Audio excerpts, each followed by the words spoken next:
مواد لازم: شیر ولرم 80 میلی لیتر، پودر مایع خمیر فوری 3 گرم، آرد سفید گندم 300 گرم، نمک 5 گرم، شکر 30 گرم، تخم مرغ 1 عدد، خامه صبحانه 100 میلی لیتر، میوه مورد علاقه خشک شده.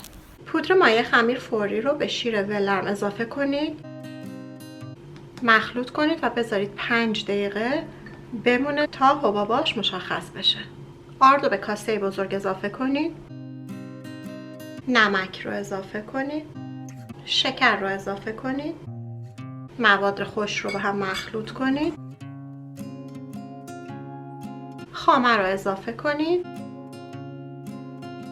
تخم مرغ رو اضافه کنید، مخلوط خمیر فوری و شیر رو اضافه کنید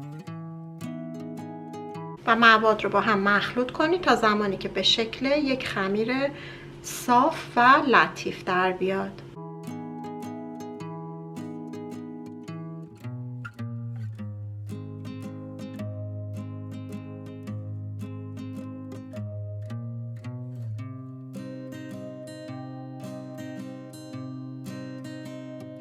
خب دوستان، میبینید که ما یک خمیر لطیف به دست آوردیم.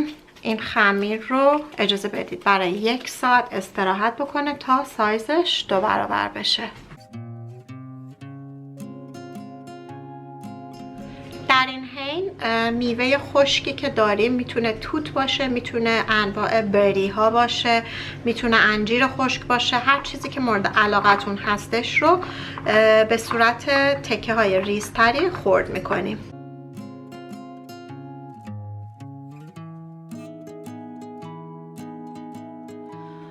دوستان، خمیر من حدود 2 ساعت طول کشید تا سایزش 2 برابر بشه. شما ببینید خمیرتون چقدر زمان نیاز داره که سایزش 2 برابر بشه و حتما جای گرم نگه دارین. سطح صافی و مقداری آردپاشی کنید. خمیر رو روی سطح صاف پیاده کنید. مقداری خمیر رو به صورت گرد باز بکنید و خمیر رو به 5 قسمت مساوی تقسیم میکنیم.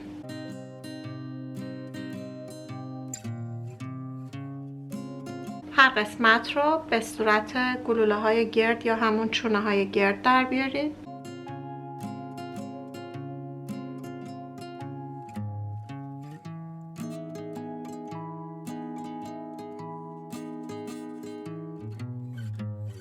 و روی یه سطح صاف آردپاشی شده قرار بدید.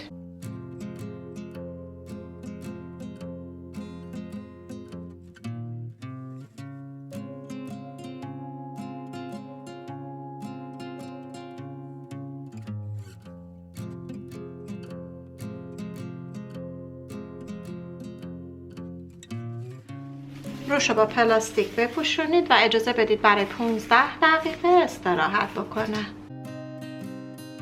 در این خلال قالب کیک رو که قالب ساده گرد هستش رو کاملا چرب بکنید با کره.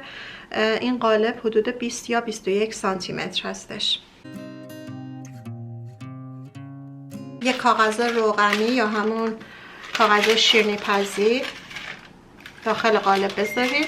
روی کاغذ رو چرب کنید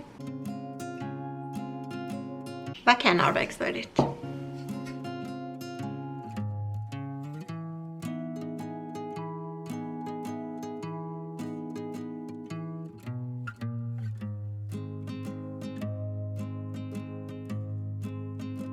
دوستان، به صورت تقریبا لوزی خمیر رو باز کنید. چونه ها رو، چون خمیر مایع خمیر داره حالت ارتجاعی پیدا میکنه، برای همین یه مقدار باید زیاد روش کار بکنید. لبه ها رو فشار بدید تا حالت ارتجاعی به خودش نگیره وقتی که داریم کار میکنیم با خمیر. با استفاده از یه چاقو و یا کاتر مخصوص خمیر نصف خمیر رو به صورت رشته رشته برش میدیم.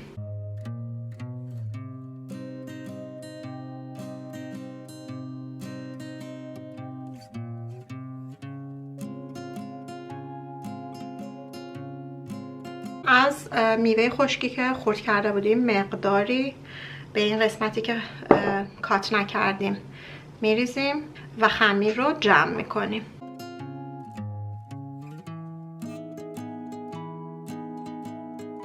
وقتی که خمیر جمع شد به قالبمون منتقل میکنیم.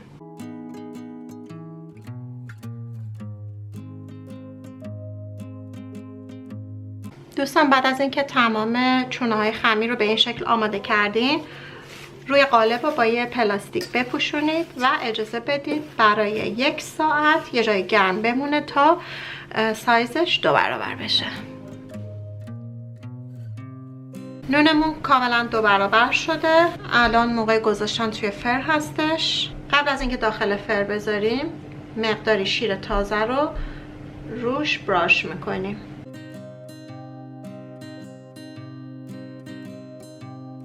در فر 170 درجه سانتیگراد برای 15 الی 20 دقیقه میذاریم تا آماده بشه.